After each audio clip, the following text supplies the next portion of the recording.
When you look at the origin of tattooing in Western culture, it was described by Julius Caesar in the book The Gallic Wars, or the books rather, that the Celtic people were tattooed when they were fighting the Romans. And often there would be a tree of life or interknotted knotwork kind of designs. This later translated to crosses after the conversion of the Celts to Christianity. But in the modern day, a lot of tattooing has been influenced by sailing tattoos. Sailors were exposed to Polynesian tattooing in the 18th century. And the various images have meanings within the culture of sailing. So the anchor is usually meaning that someone's a seafarer, typically military, Marines, Navy, Coast Guard. When you look at sailor's grave is fairly obvious. The full-rigged sailing ship meant that the sailor had been around Cape Horn, which is the southernmost part of South America, had sailed around that point. The Hawaiian hula girl meant that a sailor had been to Hawaii, obviously, and then there's other associated pinups. And nautical star, basically on maps with the topmost point pointing north. So it sort of meant a return to home or where you'd come from. Typically, the sailors were sailing from Europe to various places in the world.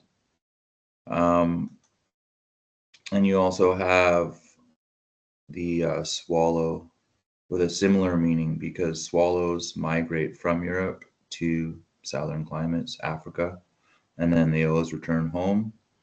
There's another meaning associated with the swallow that is meaning the soul is being carried up to heaven when the sailor dies. So there's a couple meanings behind the swallow, and this is an image that still persists today. So you see that sort of the history of Western tattoo is found in sailing, but these images have persisted in the modern culture of tattooing and have been modified over time. This is sort of called neo-traditional. So artists are using new takes on traditional imagery. You can even see some of the finger waves being incorporated into this one. So you have sort of a fusion of Japanese and Western tattooing in this design.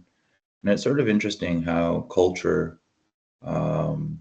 sort of mixes over time, right? Nothing really stays the same. And a lot of times things will be combined from different cultures. Yeah, so today we're going to be working on traditional tattooing, the sort of archetypes of Western tattoo.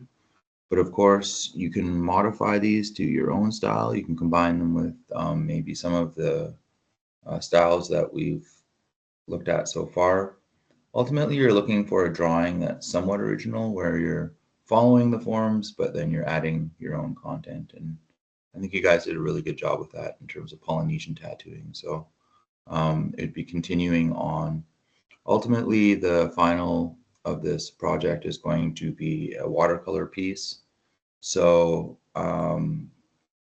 potentially the idea for that could come from one of these drawings where you're sort of developing something that you've made your own and is somewhat original. So yeah, good luck today looking at the Western tattooing forms, and we'll see you next day. Okay, take care.